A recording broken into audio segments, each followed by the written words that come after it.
Welcome, Owen Davies. Hello. Happy and honoured to be here. I thank you, sir. This is a huge honor. We have a lot of topics to cover, so let's get started. Awesome. So, do you remember when you first began to stutter? I do. It was.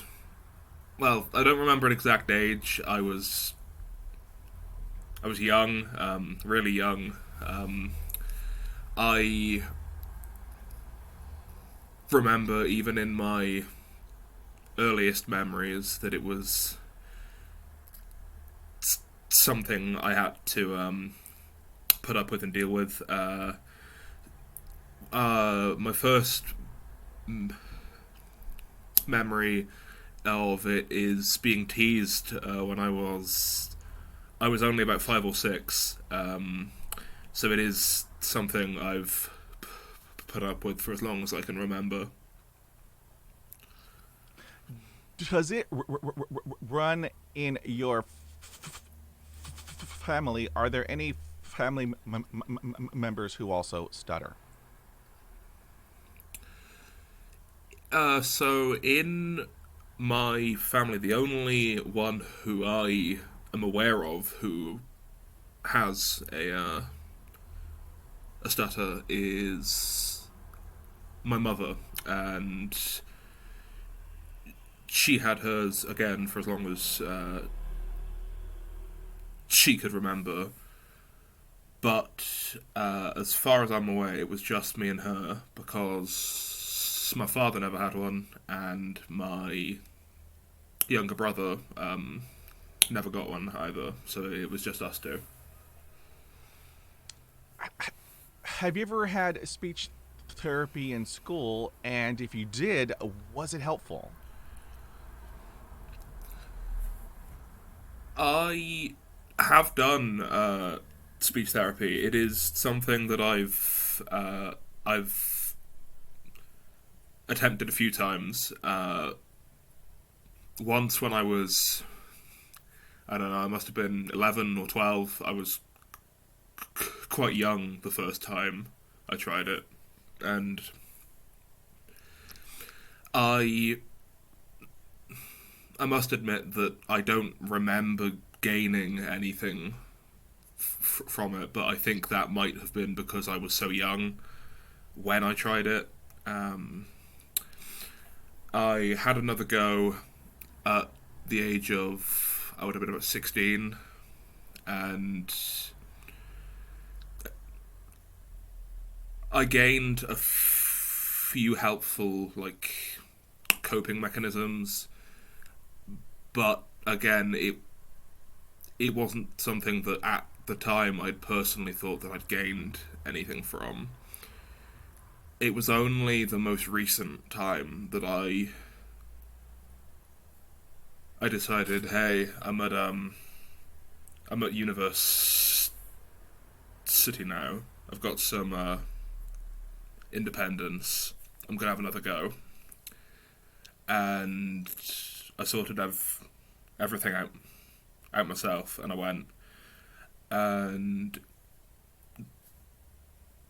that time I went in with an open mind, wanting to help help myself, and I did think that I'd gained some helpful insights and some helpful coping mechanisms from it.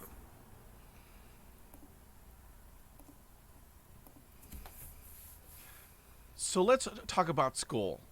All right, Owen, because school's rough for School, yeah, for a lot of people, Owen. But for people who stutter, school is just a little bit more difficult. How did you navigate school with having a stutter? So when I first started school, uh, I like young, what we call primary school here in the UK. I was in I was in Wales at the time, and I had quite a few friends, and nothing ever really sort of bothered me. I'd had a few like minor incidents of teasing and stuff in the heat of the moment, but I was relatively okay. And then when I went up to what we call secondary school in the UK, I not only had I gone up to a new school, but I completely moved from Wales to a town in England. So I was completely away from all of my friends who I had grown accustomed to. And I was entirely by myself. I had no friends, and I was absolutely mercilessly bullied and picked on for the first 2 years of secondary school. And it was sort of around that time where I just I guess I accepted that this was a part of me at this point, and that I actually quite enjoyed being unique. And at that point, the words sort of started to roll off me, to bounce back, and at that point, I'd made a few friends, and school became a hell of a lot easier after that. But first 2 years were they were rough. They were really rough. Ooh, Owen, you know I can relate, right? Pedro can relate, Yeah. Owen. So I want to ask you the burning question, because I mean, whew. So, did you ever have to read out loud in school? And Yes, and how I did did. that go, Owen? So I loved my English classes. I loved reading. So in but the one thing that I always dreaded about my English classes was reading out loud, um, because for the first few years there were a fair few laughs and giggles when I would read out. Um, but at the time, I think it was my year 9 English class, I had a really supportive English teacher who, even when I didn't want to, would very, very lightly encourage me to read out loud, to try and help me, and it did. I then would read out loud through year 9, year 10, and year 11 through my GCSEs, and it did really help. And I do think that me getting over my fear of public speaking sort of did come from her pushing me to read out loud in class. Well, you know what? I'm glad that she had pushed you to overcome that fear, because I don't I don't have to tell you this, Owen, but the number one fear of everybody in the world is public speaking, and so I'm glad that she had helped you, to have that overcome. How did you handle the introductions on day one of school? Um, day one of school, I was sort of laughed out of the room. I'll be honest. This big bumbling kid with a with a stutter. People didn't exactly take me seriously when I introduced myself. College, though, day one introductions, I was rather nervous, we'll say, when I first started college. But I went and I introduced myself, and things went so much smoother than I thought they were going to go. People accepted me. Nobody batted an eye at my speech impediment. They all thought I was just one of them, which is great because that's all I wanted. How cool. I mean, um, you know, for for for me, day one, when you have to stand up, and give your name and and everything else. I did that one. Yeah, I did that one time, Owen. I did that one time, and it was horrible. I mean, the blocks, the repetitions. My hands were going all over the place. And mind you, I was 5 years old, and I was extremely tiny, and so I heard all of the kids just um, pointing and laughing at me and calling me Porky Pig, and so after after that happened to me one time, Owen, I said, "That's it. This ain't never going to happen again." And so I would miss, mm, and I would miss the first two days of school, um, all 12 years, Owen, all 12 years, and then yeah. hold on, Owen, it gets even better. In college, in my undergrad, I missed the first 2 days, and then in graduate school, I missed the first 2 days, and then on the third day, I would just kind of, walk on in and find my chair and just kind of, be in the background. But I mean, you know, those intros were just rough. However, ho- you know, Yeah. nowadays, I do it. I still block and repeat. My eyes are closed. However, I just get it done because, I'm old, Owen. I'm tired. I'm an old man. You know what? I just get my name out. I'm Pedro Pena. How are you? And that's it. So, yeah, I mean, woo, it was Exactly. hard. D- Well, yeah. I'm glad you're you, and I'm glad you're here. Sir, dittos, sir. Huge, huge dittos.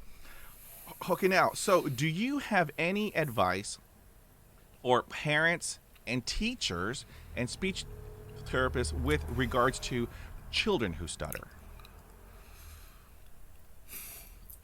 That is actually a really good question. I think the advice that I would give is, I mean, anyone would um, really try and do is be patient. Um, in specific regards to being a teacher of someone who stutters, try and find out what specific things that child is comfortable with. Um, for example, certain people don't mind it when you end their sentence for them. Certain people do. Um,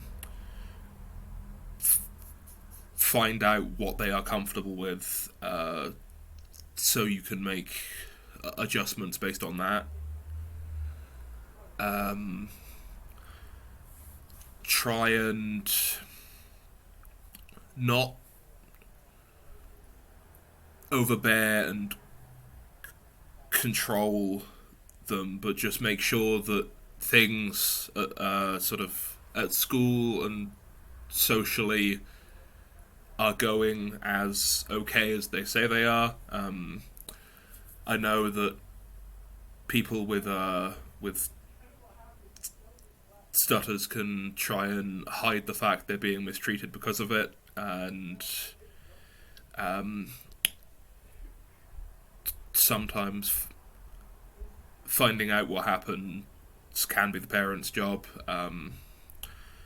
So that's my advice personally. But obviously, I am not a parent. However, that is great advice. It's awesome, sir. I thank you so much. We are going to switch gears a little bit. Let's talk about jobs. Had you ever experienced discrimination because of your stutter? So,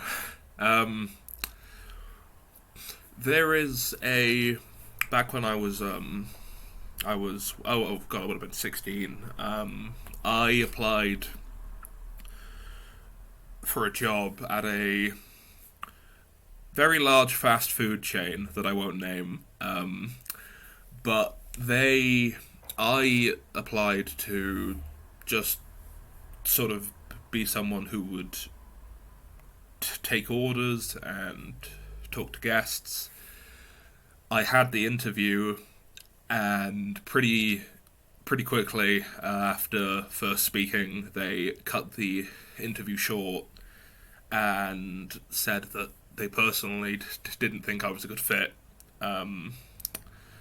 So obviously I was never explicitly told it was because of my stutter, but you can't help but wonder in a situation like that. But the job I'm in now, I work for a hotel chain as a night shift receptionist. I love what I do. My bosses are all very understanding of my speech and that it's part of who I am. And I have never been mistreated from staff for it. Drunk customers are a different kettle of fish.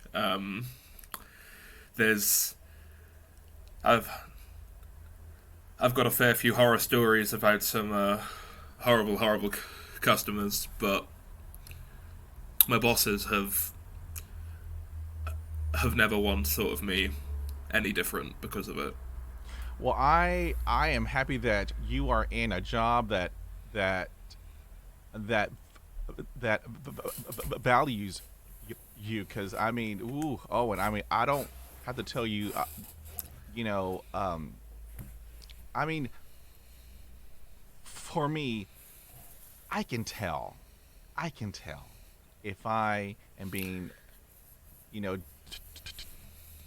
discriminated against, and you know, it does happen. I mean, it does happen. How did you handle job interviews? Because, you know, as you know, job interviews are stressful for everybody, but for us, it's a little bit more stressful, Owen. So, how did you handle the job interview? So, to be honest, it just sort of involved me getting myself pumped up before the interview. I specifically remember the job I applied to before I got the one I'm working in now. It was very fancy restaurant, and I was stood in the car park outside, headphones in, psyching myself up. getting ready to go in, I had done my I would often like practice answering questions that I thought they would ask in the mirror, so I could have those answers ready in my mind, and that is pretty much what I did with every interview. Is I would practice beforehand, in a hope that I would fare better in the interview, and perhaps those blocks and repetitions wouldn't appear as much. And sometimes it worked. Sometimes my nerves got the better of me. Owen, I think we're twins because when you were talking about, um, you know, you know, being in the parking garage, and practicing and psyching yourself out. When I had a job interview scheduled like at 2 p.m., I, w- I would get there at 8 a.m. and be in the parking lot. And let me tell you, Owen, I would practice my name for like 100 times and breathe and breathe and breathe. I would just do everything to get myself ready. And then at a quarter till 2, I would hop in. And like you said, the nerves, they got the better of Pedro and nothing came out. I was spitting all over the table. And I've had some horrible interviews. I've had some disastrous interviews. I've had people hang up on me and just walk me out the door. You know, you know, one time I hyperventilated, and the interviewer had given me her her lunch bag to breathe into, and then she walked me out the door. It's like Pedro cannot win. However, you know, as I got older, I told myself when I go in, I'm just going to tell them, look, I have a speech impediment. I have a stutter. If I have a block, my eyes are going to close. My arms will go all over the place. That's just me. And so once I did that, I got it out of the way. And then, I could focus on all of their questions. And that is when I was getting hired and hired and hired. But them job interviews, Owen, no. They were just rough, rough, rough, rough. Yeah. Okay, so I want to talk about our pandemic. Okay, now, Okay. Yep. Those who worked in an office, um, they now had to work from home and have a headset and have a webcam and had to do everything by Skype or Zoom or Teams. And this pushed tremendously people who stutter out of their comfort zones. How did you navigate this new normal? That's a really good question. I During the pandemic, I didn't have a job, so the whole moving work to Zoom didn't really affect me, but it heavily affected my university course, and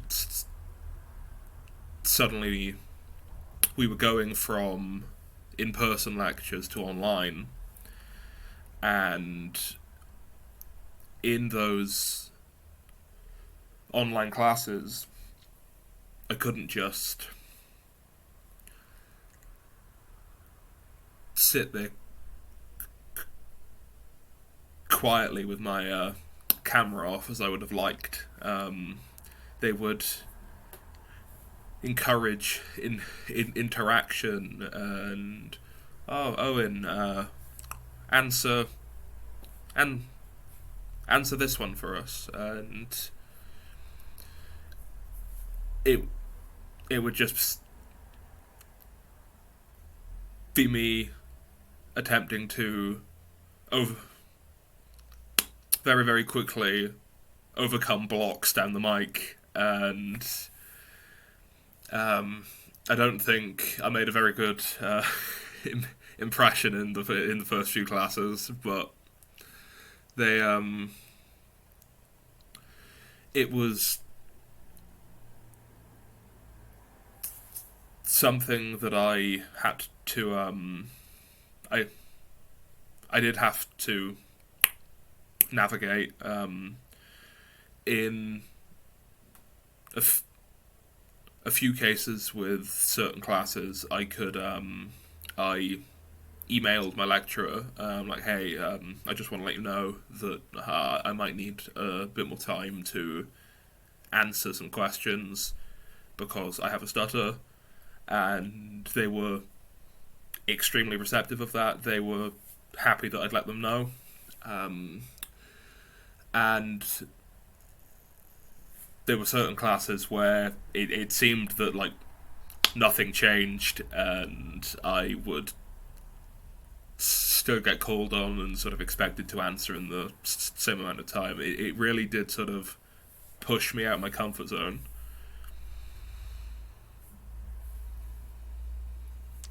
Let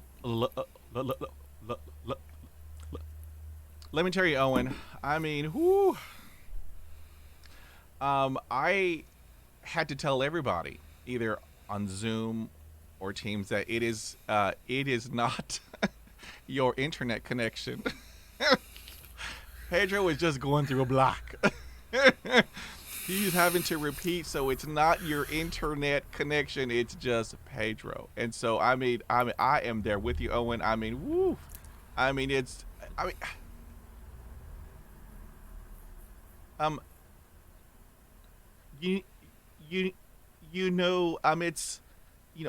to me, with having done, videos, on YouTube, and podcasting, but here, this is a whole different animal, because, it's your colleagues, it's your schoolmates and professors and your bosses and your managers. And so, I mean, it took me a while, but Owen, I had to practice. I called up a buddy, and I had asked him, I need your help, because now I have to do everything on Zoom and Teams, so I need your help. And so I spent the whole weekend, and I practiced, and I practiced, and I practiced. And so that way, on Monday morning, I still had some hiccups, but I had practiced the entire weekend. And,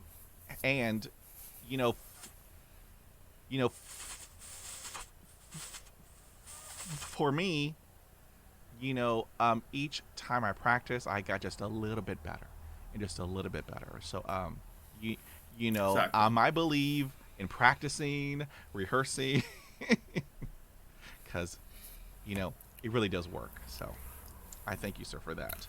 Okay, let's... Go. In something else, actually, that people forget affected stutterers during the pandemic, actually, was face masks. I hated wearing face masks, because it not only did it cover my mouth, that would often show people that I was at least trying to speak, but even then it restricted what I was I was saying even further, and I'm not sure if that's something you would have experienced as well. But it wasn't great. I wore my mask, but I didn't like doing it. Ooh, let me tell you, Owen. I mean, I would have a lot of people tell me, I just asked you a question. If I didn't have on the Yeah, mask, you would have seen that Pedro is trying to answer your question. But I mean, it is yeah, extremely difficult, extremely difficult to have on a mask and trying to talk to another person if you are, um, you know, you know, if you have a stutter, because we have to work like 20 times harder, than everybody else in trying to just get out what we want to get out. And so, oh yeah, those masks were just rough. They were rough. yeah, Okay, so, we are going to switch gears a little bit and talk about some ADLs. And these are activities of daily living. I want to talk about one, the telephone, and number yeah, two, ordering in a restaurant,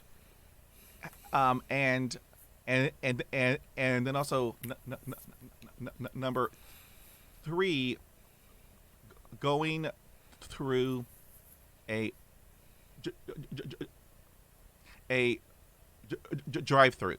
Would y'all, um, term takeaway or carry out? yeah, Um, yeah. um, how did you handle all of those ADLs?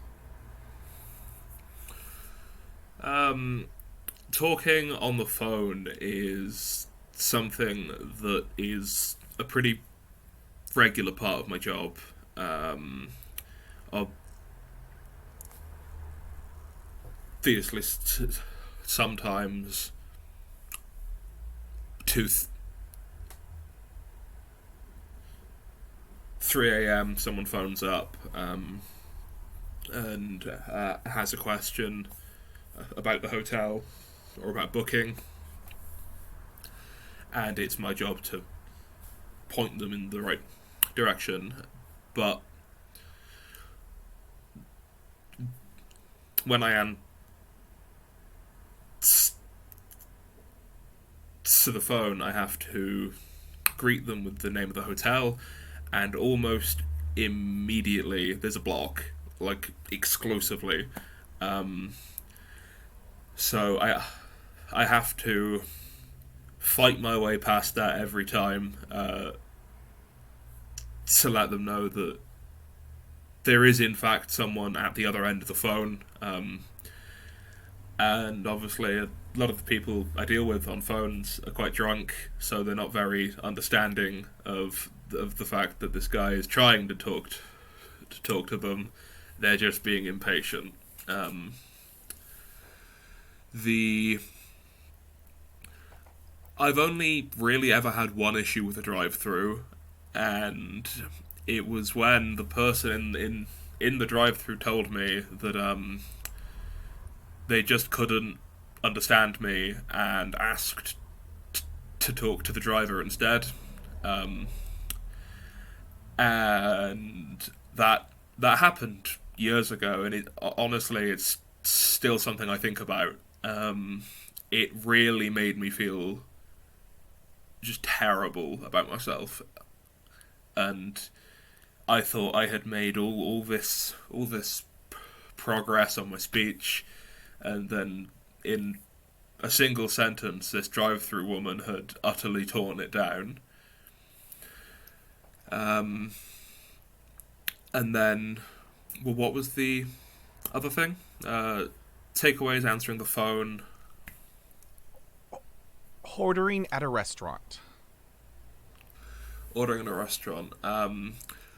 That's something that I've I've developed a bit of a system for, in the fact that I just constantly go over those 3 or 4 words that I am about to say in my head over and over and over. I'd like a lasagna, lasagna, lasagna, lasagna, and this person asks me, and suddenly I completely forgot what it is I want. There's blocks, there's repetitions. It's all gone wrong. It's horrendous. Everything's a disaster. Yeah, I have a system. Not saying my system works, but it's just the system I go by. Let me tell you, Owen. When I'm at a restaurant and I'm having a hard time, I just point. This is what I want. Right there, wham bam, it's all handled. Yeah. And then you, going through a drive-through. What I tell everybody is that people who stutter, we are creative, we are courageous, we are resilient, and we are resourceful. Speaking of resourceful, when I had to go through drive-throughs, and so here in Texas, we have like hamburger, hamburgers, and then there's like, tacos and chicken and Mexican, and Thai food. So what I did was, because we are resourceful and creative, so I bought a tape recorder that had a micro cassette, and so I went home, and so I practiced every order that I had wanted from each of those, takeaway places. And so one day, I went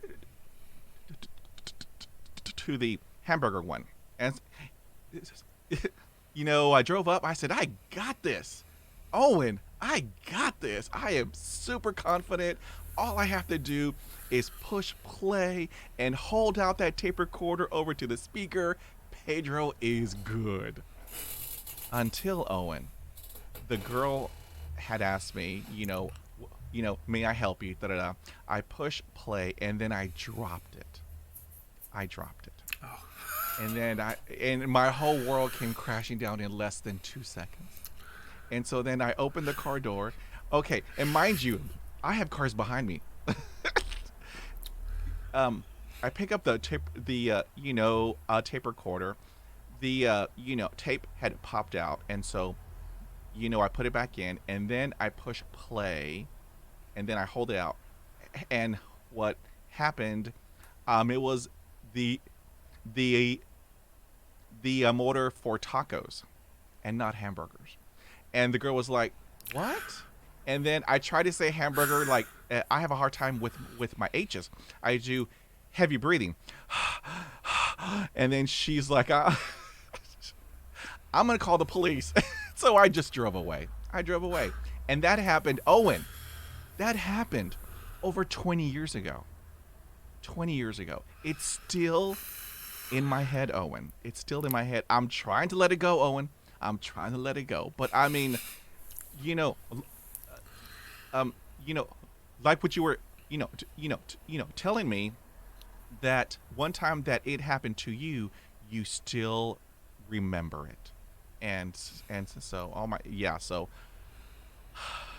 that was rough. So, okay. So I want to ask you this question. Do you think that it is important for people who stutter to have a thick skin?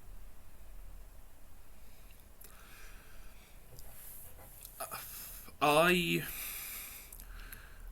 think that living with a stutter,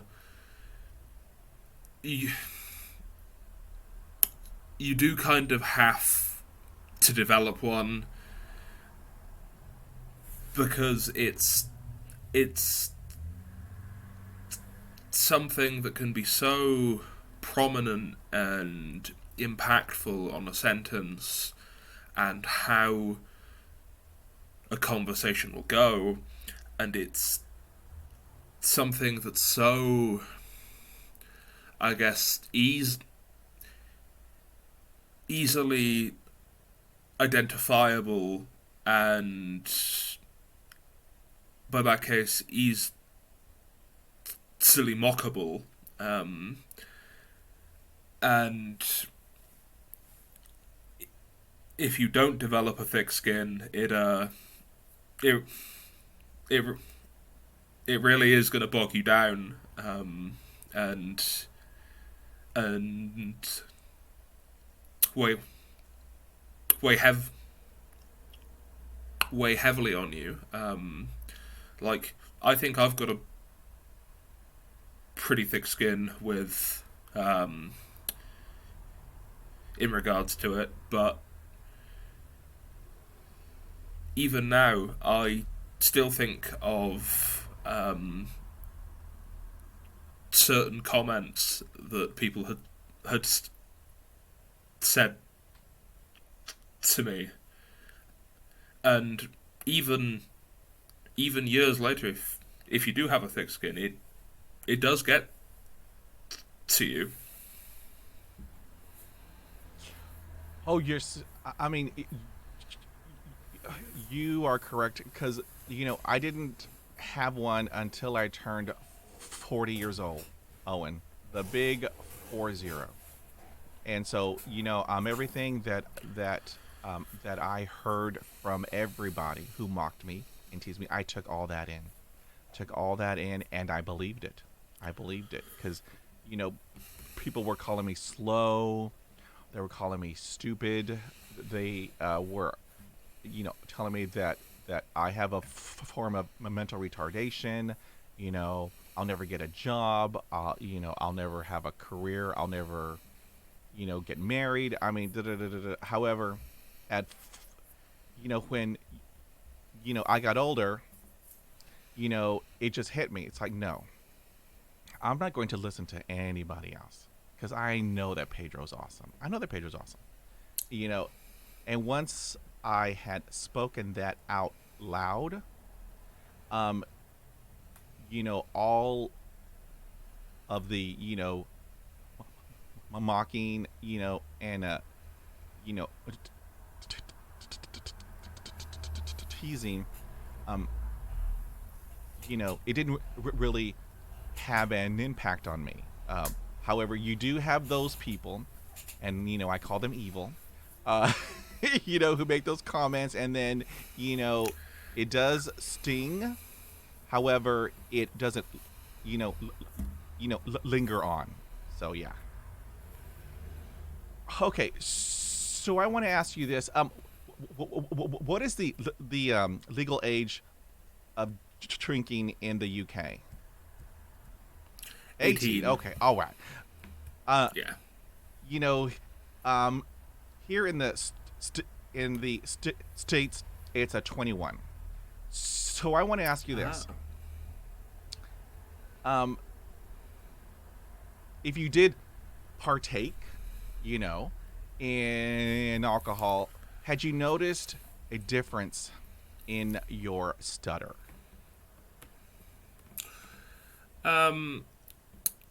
With alcohol, I think it obviously depends on the level that you drink, because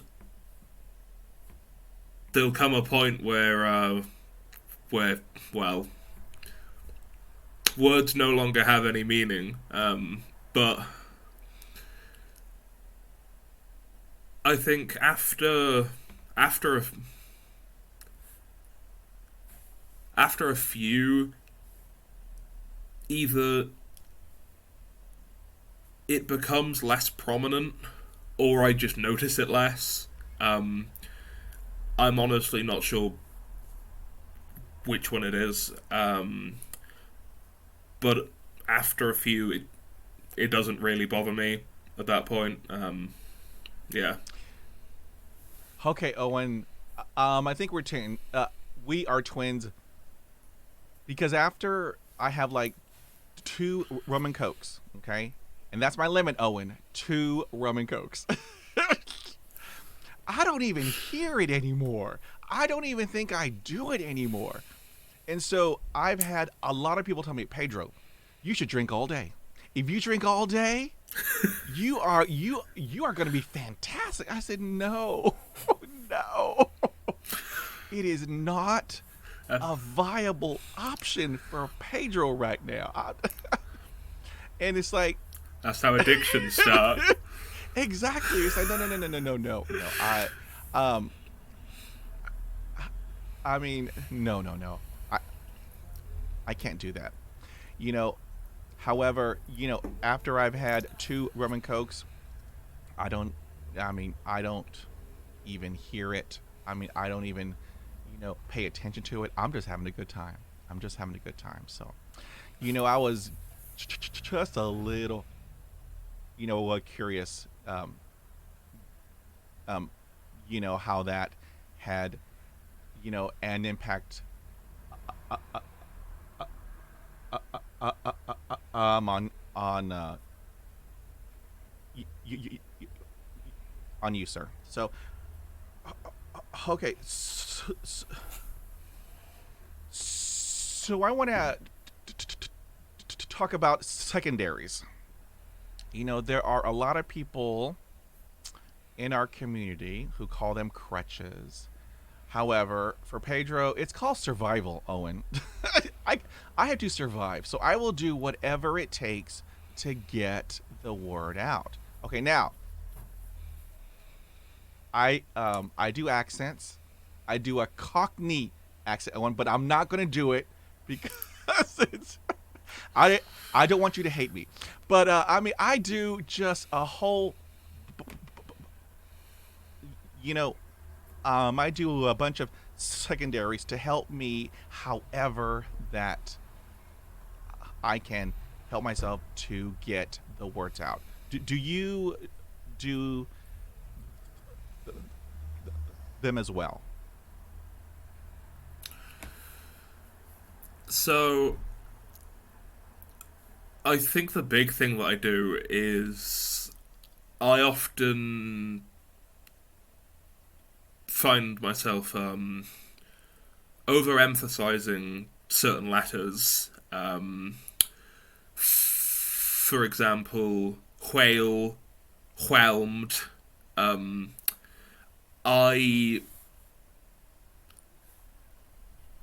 I find that those words are often words that catch me out, but if I overemphasize the wh, it gets me through it. And something that my friend actually noticed, and not me, is that I don't stutter when I do an accent. Because I love playing like Dungeons and Dragons, and I give all of my characters like unique voices and accents, and I had this half orc called Grotagular who spoke with a like very bad like American drawl, sort of like South American, and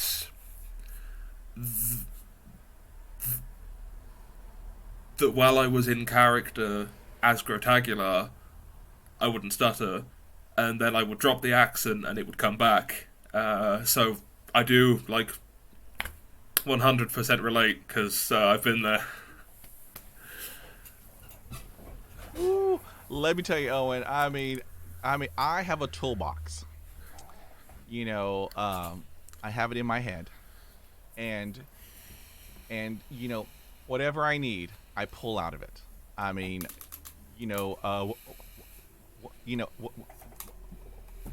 whether it's tapping on on my head, or tapping my leg, or doing an accent,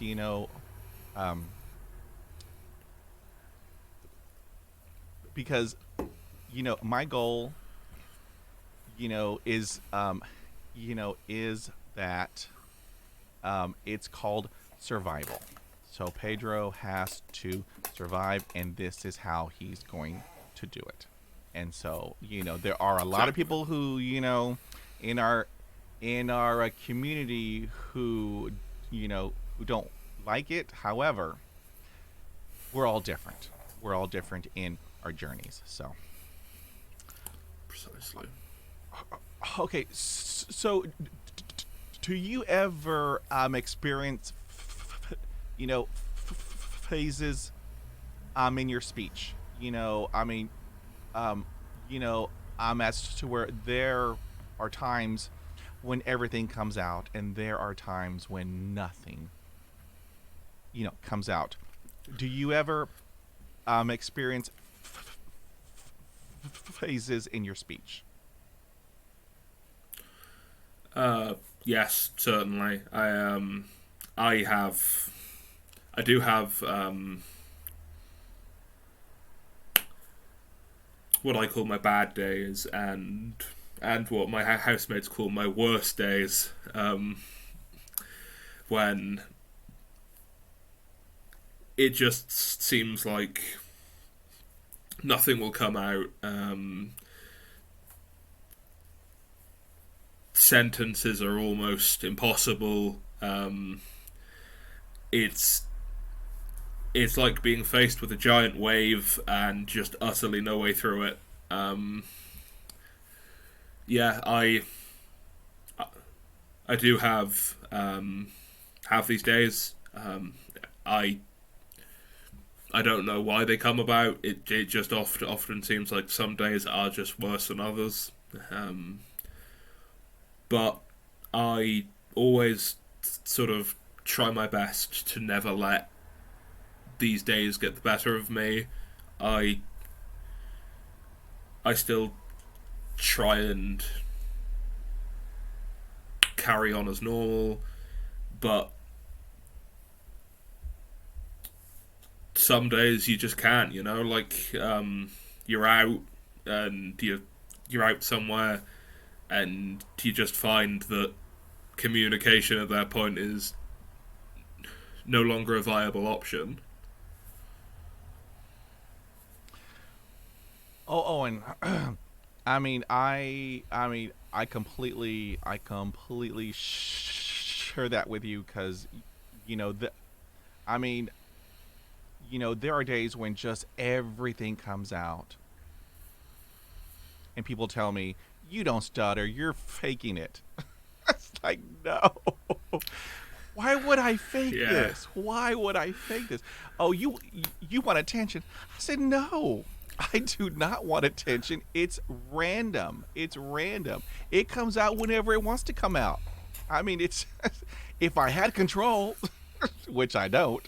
If I had, it's just no. I'm not. I I I have my days where everything comes out. I have other days zip.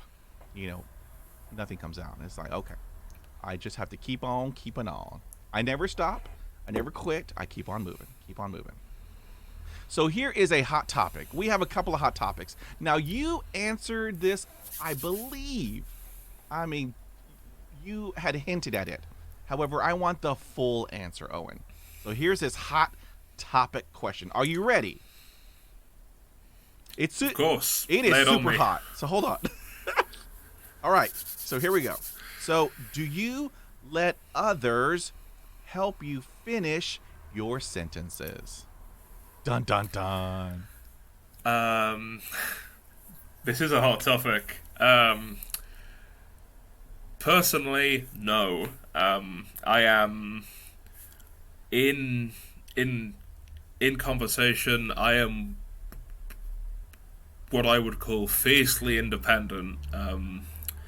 I My thoughts are my own, and I have every right to finish my own sentence. I've dealt with so many people finishing my sentences.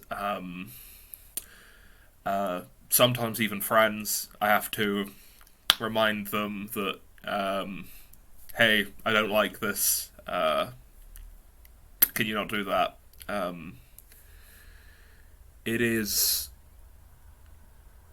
something that I dealt with so much at school specifically. Even teachers would finish my sentences for me, and the thing is sometimes they don't even finish it right. They the, the they say, "Oh, so and so, right?" It's like, that isn't what I was going to say at all, which you would know if you had let me finish my own sentence. Oh yes, sir. And you know, with having them getting it wrong, it just adds to, the irritation, the frustration, the agitation. It's like, no, no, no, hold on. I'm gonna get it out. You know what? It may take me 8 hours, but guess what? I'm getting it out. So all I want from you Exactly. is your patience, your respect, courtesy, and some eye contact. I may not have eye contact, but I'm still working on it. I may not have it, but I kind of want it from you. Yeah. So, Yeah. oh yes, sir. Okay. So, have you ever experienced negative self-talk? All the time. All the time. um, there was there's a joke in my house with the people I live with that no one can hate me more than I hate myself, and yeah, exactly. It's I I am always second guessing myself, talking to myself in a negative light. Even even sometimes making comments about my own stutter because I'm annoyed at myself because I can't get something out. Like when I'm recording a TikTok,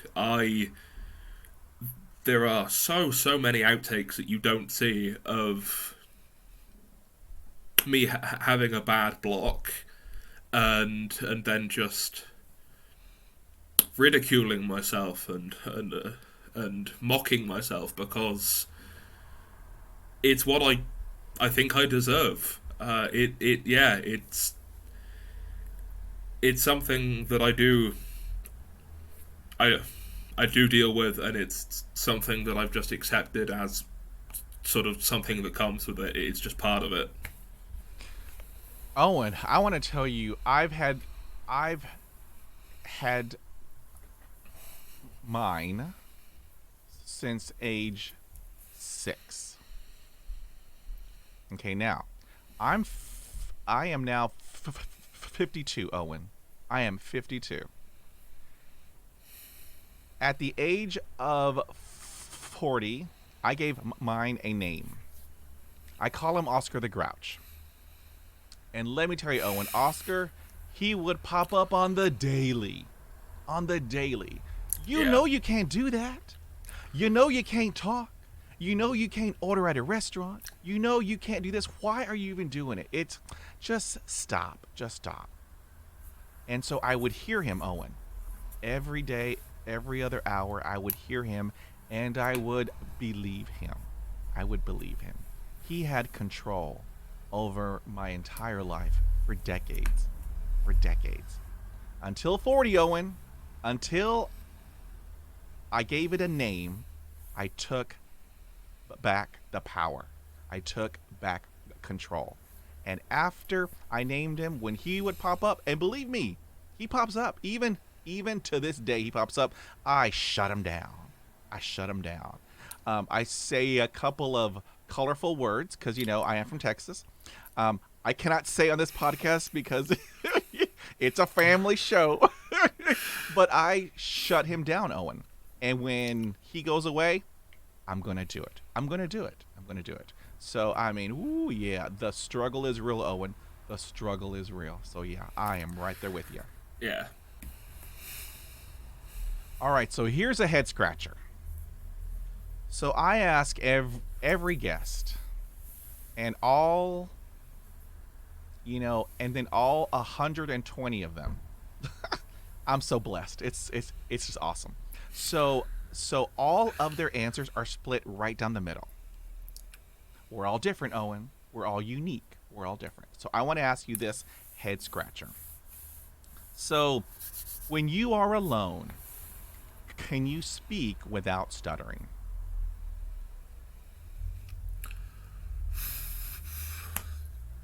That is a head scratcher. Fair play. That's a good question. I like that.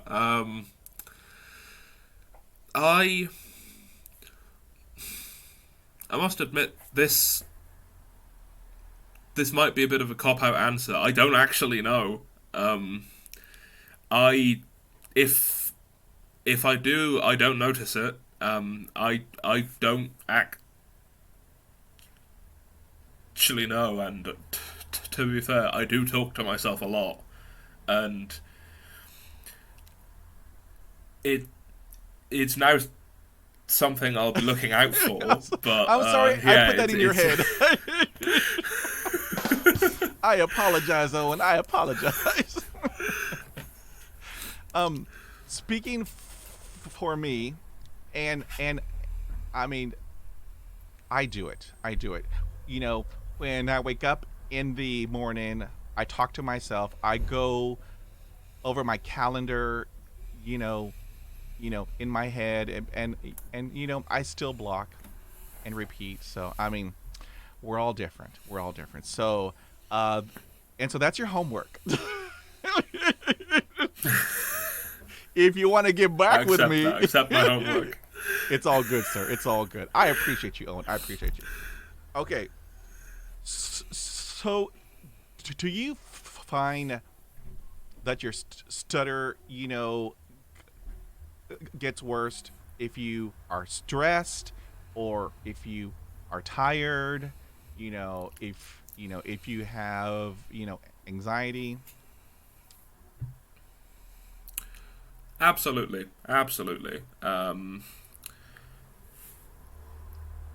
I'm I'm not sure if it's something that applies to everyone with a stutter. I would personally assume that it is, but I find that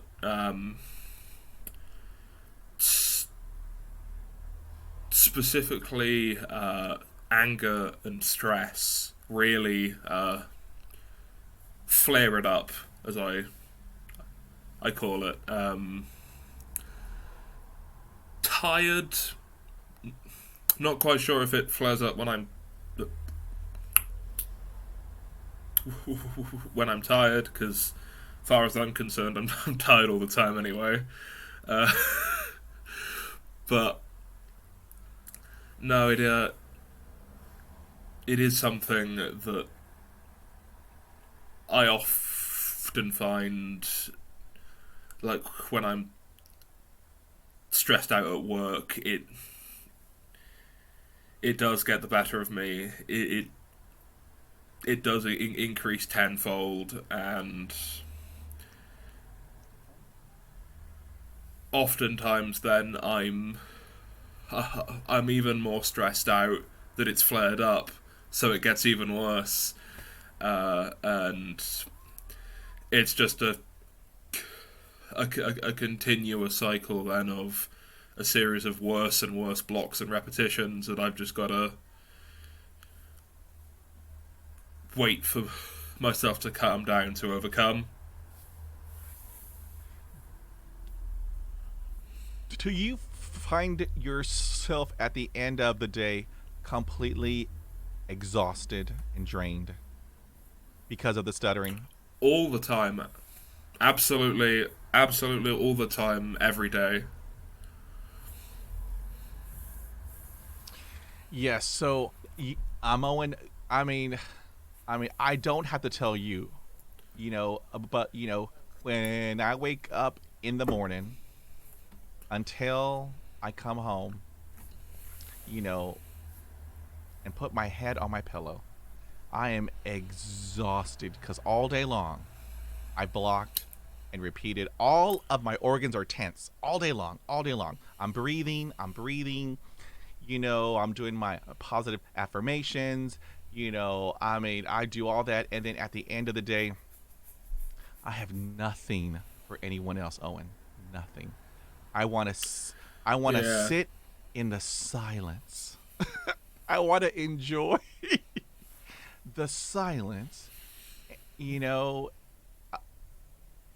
and then, you know what, tomorrow, it'll be another day. It'll be another day. So, yeah, I'm drained at the end of the day. All right. So, Owen, has this ever happened to you? So, let's say you have a doctor's appointment and you head on over there. And so you walk into the office and the admin person, they greet you. Hi, good morning. And what is your name? And then you have a block, Owen. But I'm not talking just a regular block. I mean, this is a block. And then after a long pause, the admin person asks you, did you forget your name? Has that ever happened to you, Owen? Tell Pedro. Talk to Pedro. Yes, Pedro, it has. So, not really in the environment of a doctor's appointment, but in a nightclub, I this guy approached me and asked. He goes, "Oh, what's your name, mate?" And it was at that point that I experienced just one of the worst blockages that I've just ever had. It was horrendous, and I just sat there looking at this guy, trying to get my word out, trying to get my name out, and eventually I did. And he looked at me and go, "You forget your name? How much have you had?" And it's like, oh, I'm not, I'm not even that drunk. I've just got a speech impediment. Oh my gosh. I mean, Owen, if I had a quarter for every time it happened to me, I would have 8 Range Rovers in my driveway. I would have a house in Greece and maybe in Bali because it's like, how did you ever think I would forget my name? Yeah, The old Pedro, the old angry who had ulcers in high school because of this. The old Pedro, I would get upset and just rage on them. Rage on them. However, the older Pedro, what I do now is I educate. I educate.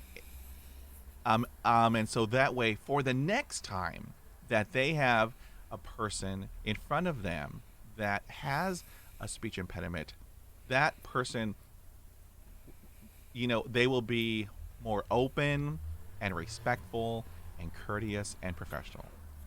Um, for me, it's all about education. Here is what I have. This is what you're going to see. This is what you're going to hear. This is just me. This is just me. And all I want is, you know, common courtesy and respect. That's all that I want. And some eye contact. I won't give it to you, but I want for you to give it to me. I'm still learning, Owen. I'm still learning at 52, Owen. I'm still learning. It's all good. All right, sir. All right, so here is an extremely powerful question. I ask all my guests. The answers are split right down the middle. I respect everyone's answers. So, do you consider stuttering as a disability?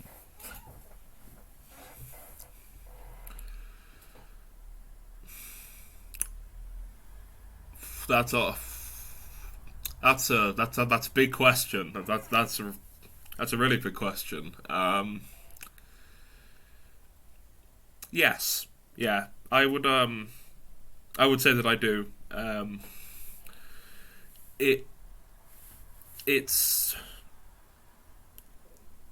something that even if you're at peace with the fact you have it, the fact that it's a part of you, it can still negatively affect your life in ways that you can predict. And I would say that that is pretty much the exact meaning of a disability. And stutters do fall into that category, at least in my mind. Thank you, sir, for that. So, in talking about your career path, do you think that your stutter might hinder your career path?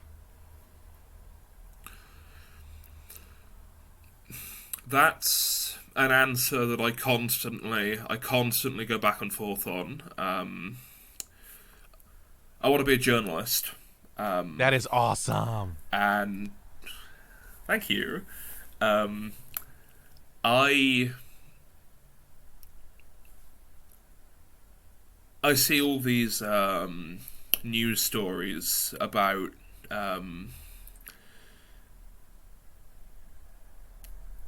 people with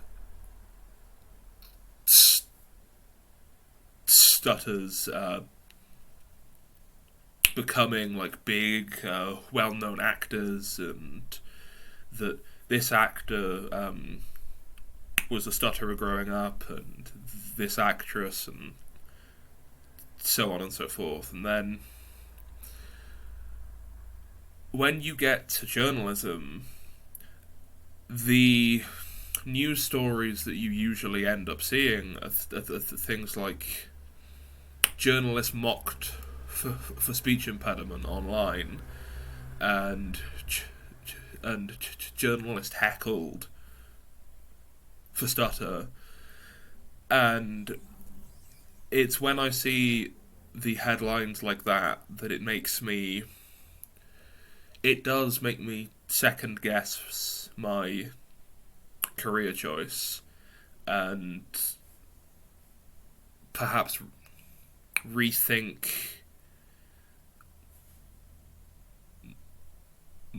my path. But then I sort of think about how much I enjoy journalism and how much it interests me, and it does set me straight. It is just a case of how much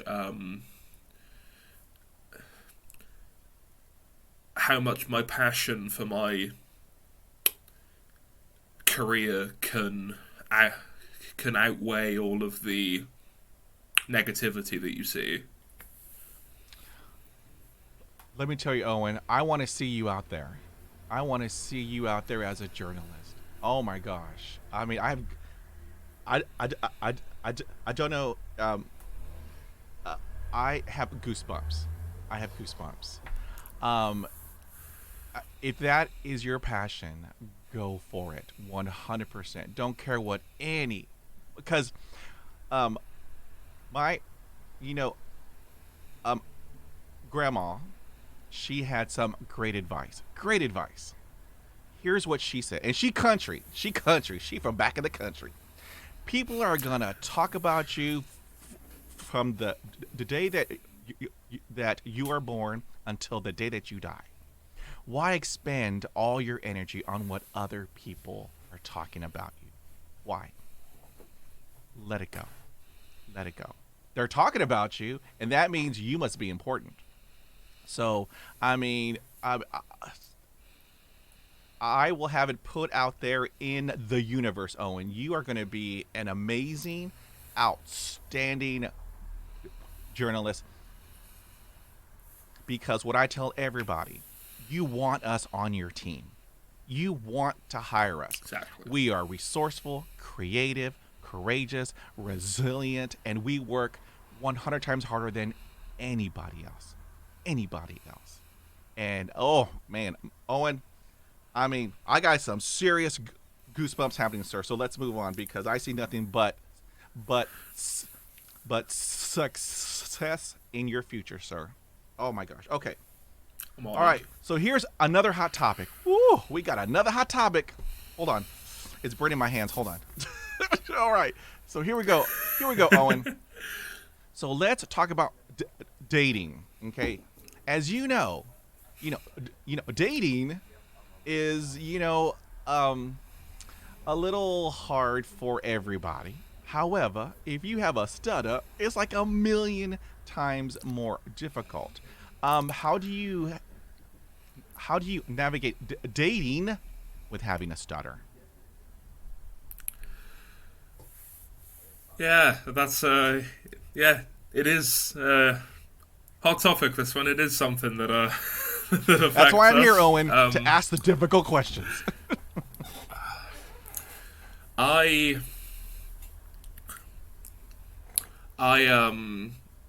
not single. I am happily in a relationship. And when I first met my partner, we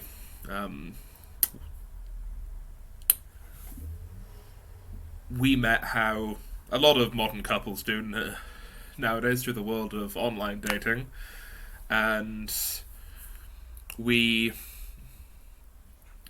I informed her way in advance that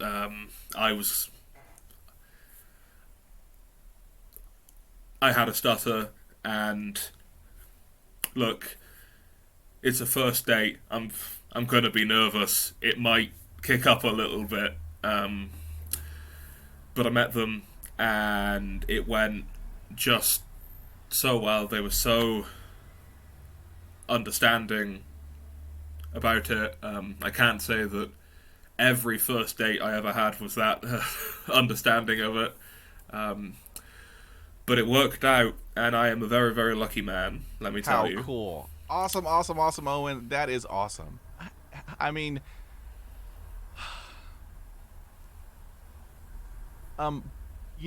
people, they will love you for you. It doesn't matter if you have a stutter. It doesn't matter if you're bald or have a mohawk or purple hair or have piercings. It doesn't matter. And so what I tell everybody, don't put so much pressure on yourself. Just go do it. If you bomb, oh well, everyone bombs. Everyone bombs. Even Hollywood actors, they bomb. You know what? So, you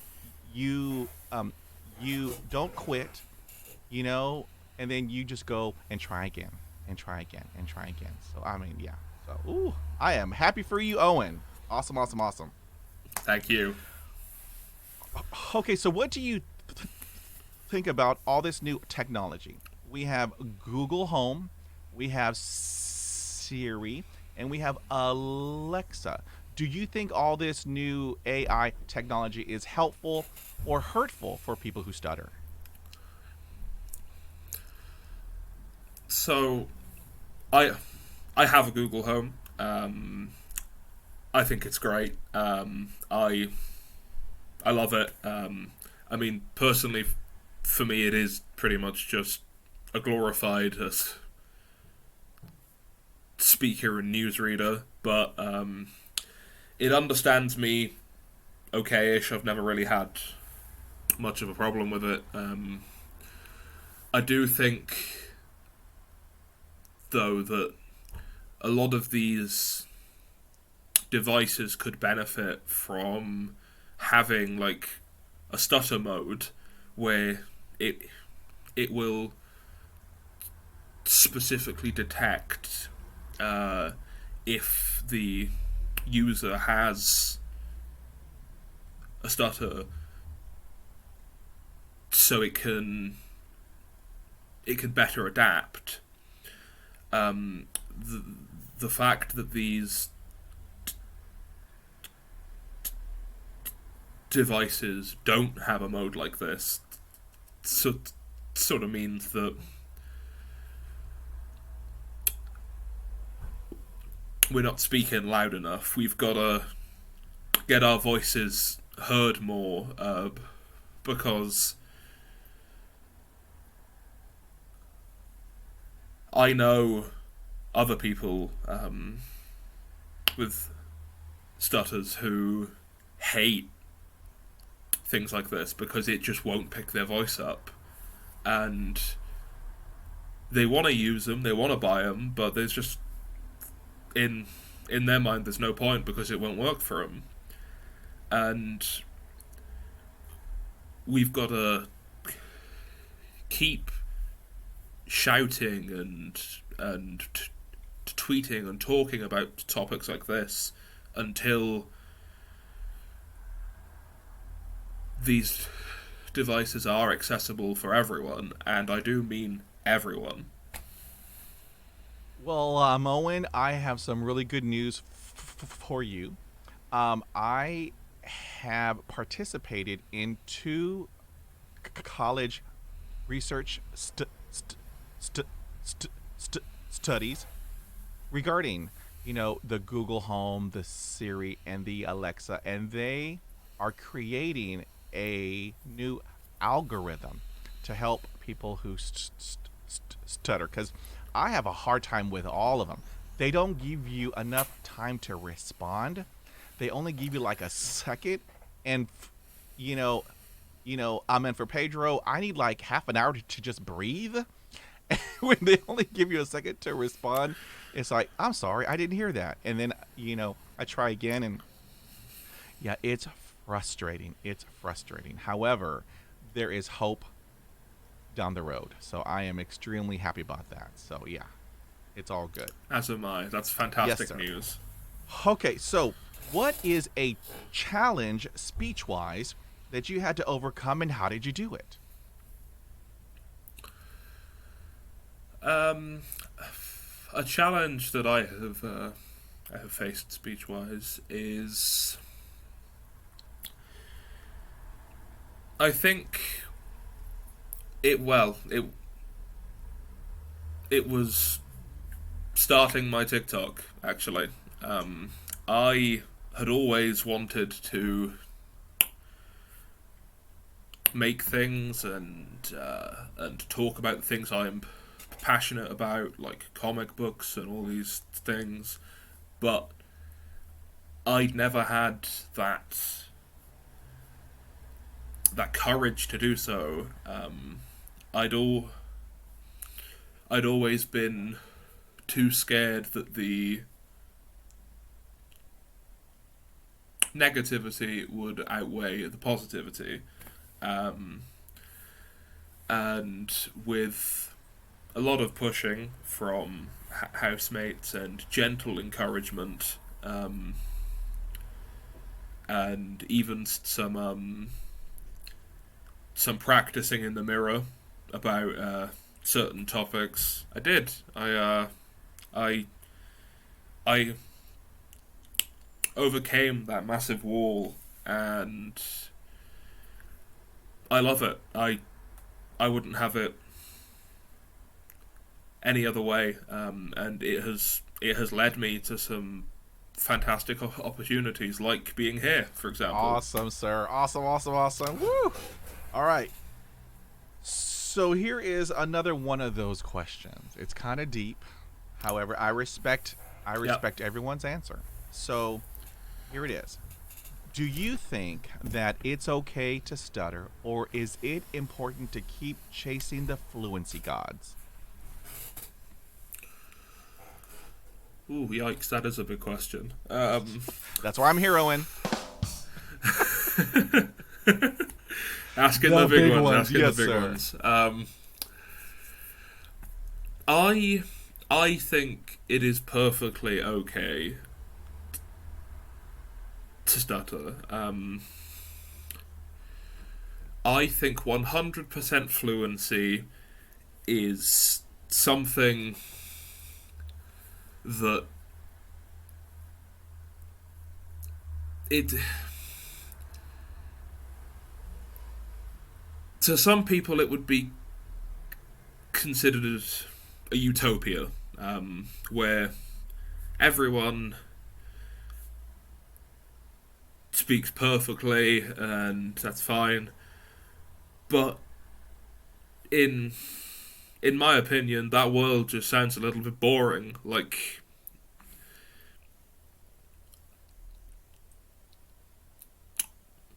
we're the people that make conversations interesting, because we're the way we speak is so unique, and I think that's perfectly okay. If people want to chase the fluency dragon, I am 100% supportive of them. But me, I'm quite comfortable where I am. Sure, I would like some ways of managing it a little better, but as far as I'm concerned, my stutter makes me who I am, and I am 100% comfortable with that. Awesome, sir. I thank you for that. So, what has your stutter taught you?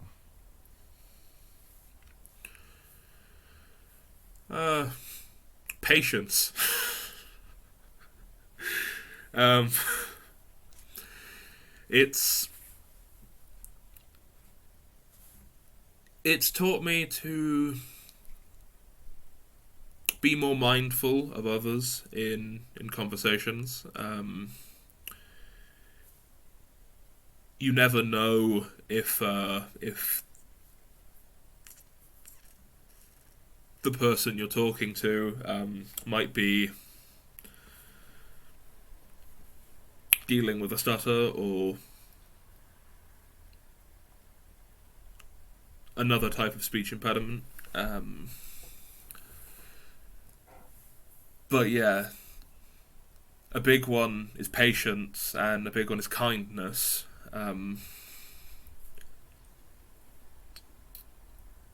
Being cruel to someone with a stutter is going to do nothing. It's just going to make them resent you. A bit of kindness can go a long way, long way, and I think that's all anyone with a stutter wants, is to be treated like they're just part of the conversation, part of the gang. Ooh, sir, that is an awesome answer. I thank you so much for that. Thank you. And so, what advice would you give to another person who stutters? Take your time. It's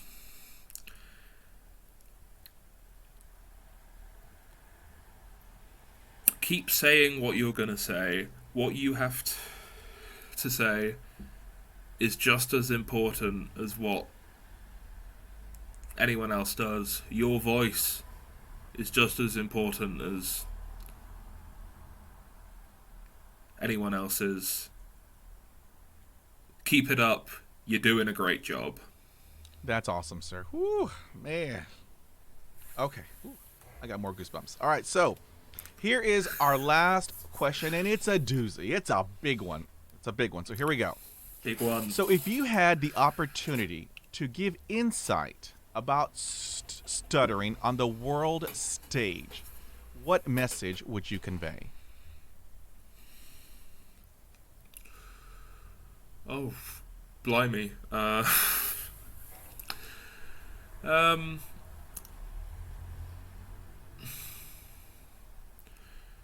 think the what I would say on the world stage is that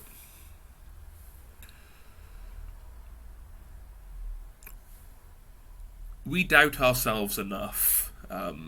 We we all have our horrible inner voice, our Oscar the Grouch. We've all got one, and all we want is to just be part of your conversation. We just want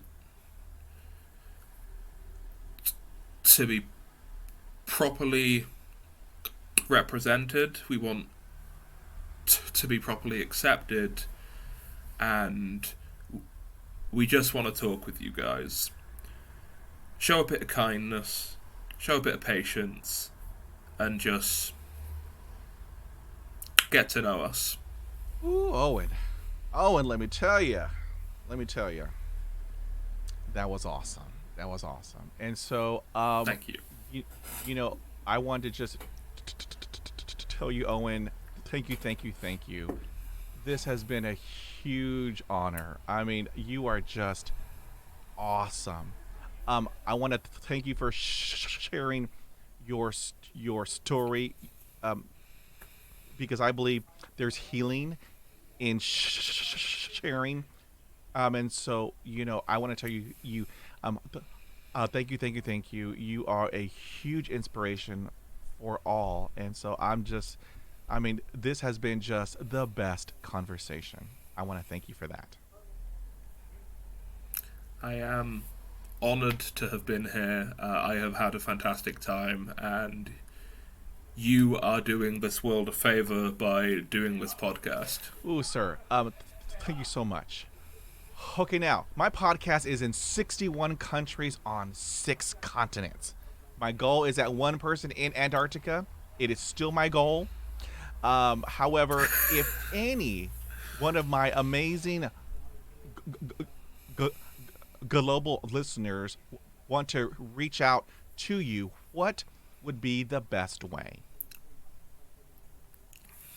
So, if you're a fan of comic books, I have a TikTok channel where I talk about comic books and pop culture under the name of The Broken Record. You can find me there. Alternatively, if you want to follow me on Twitter and find out when I'm drinking a coffee, I'm also on Twitter as The Broken Record. Those are the best places to find me. Come find me, we'll have a conversation. All right, sir. Awesome. I will have all of those links in the podcast show notes, and so that way anyone around the world can go there, and find that link, and they can find you. And one last time, Owen, I want to say, sir, you are just #awesome. You are fantastic. You are outstanding. I am honored and privileged to know you and to speak with you. And I just want to say thank you. It has been an awesome conversation. I know it's still in the morning here, and then in the afternoon in the UK, and so I want to thank you for your time, sir. Thank you. I am once again honoured to have been here and honoured to have met you. Thank you, sir. It likewise. You have an awesome afternoon. Take care, be well, and stay safe. Have a wonderful morning. Thank you, sir.